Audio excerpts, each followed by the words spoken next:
All right, welcome to the Explainer. Today, we're going to connect some dots. Dots between that number you're seeing at the gas station and, believe it or not, the entire housing market.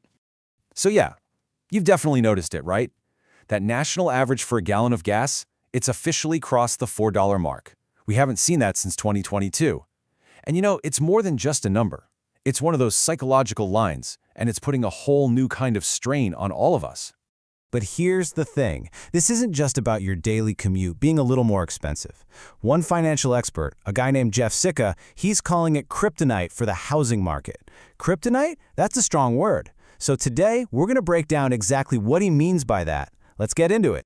So, first things first, what's even causing this sudden spike at the pump?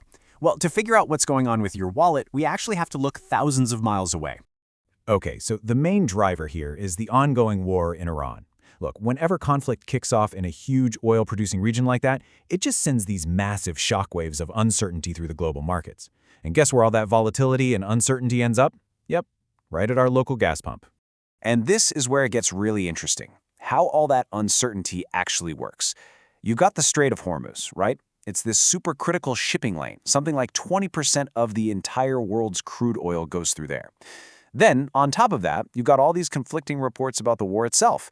One day you hear things might be de-escalating, the next, there's talk of a military buildup. It's this constant back and forth that keeps the markets completely on edge. And when markets are guessing, prices, they stay high. So that brings us right back home to the housing market. And according to Jeff Sicca, the guy who called it kryptonite, this whole situation creates what he calls a double wave of negatives. Think of it like a 1-2 punch aimed right at housing affordability. And this really gets to the heart of the problem, doesn't it? High energy costs make it more expensive for you to buy a house, and at the very same time, it makes it more expensive to build a house. It's coming from both sides. So let's break down that first wave, the hit to your wallet as a buyer. It all starts with inflation. See, when oil prices shoot up, it's not just gas that gets pricier. The cost to make and ship, well, pretty much everything goes up. And that gets everyone worried about inflation across the whole economy. Okay, so here's how the financial plumbing actually works. All those inflation fears, they spook the bond market. And they specifically mess with something called the 10-year Treasury yield. Now, you don't need to be a bond trader, but just know this. That yield is the benchmark, the starting point, that lenders use to set mortgage rates. So when the yield goes up, you guessed it, mortgage rates for homebuyers go up too. And this is the really crucial part.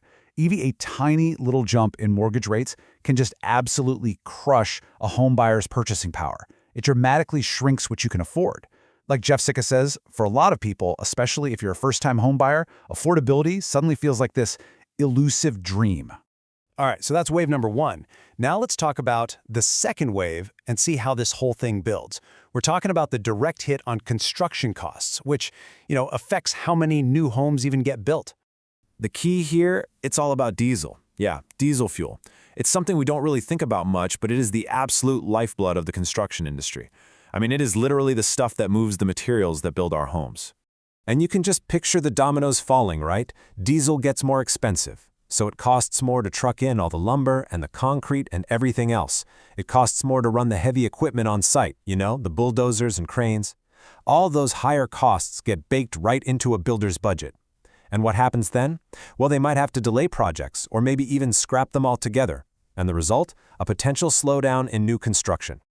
Okay, so let's put these two waves together now and really see the full picture. What on earth happens when it gets harder to buy a home and harder to build a home at the exact same time, and right in the middle of the spring housing market, which is supposed to be the busiest time of the year? What you get is a market that's getting squeezed from both sides. On one hand, you've got buyers staring down higher mortgage rates that just eat away at their budget. And on the other hand, you've got builders dealing with higher costs, which means they can't build as many new homes. It is like the definition of a perfect storm for an affordability crisis. So the result of all this is a market that's just, it's not healthy. We're rolling into what's supposed to be the busiest, most optimistic season for real estate, right? But instead, we're staring at this massive imbalance. There's limited supply, and the affordability is just getting strained to its breaking point. And when you take a step back, this whole entire economic chain reaction, from a war zone halfway across the world to the price you pay at the pump, all the way to the mortgage rate on your potential new home, it's all tied directly to these huge geopolitical events. And it leaves the future of the spring housing market just hanging in the balance, all depending on a question that right now nobody has the answer to.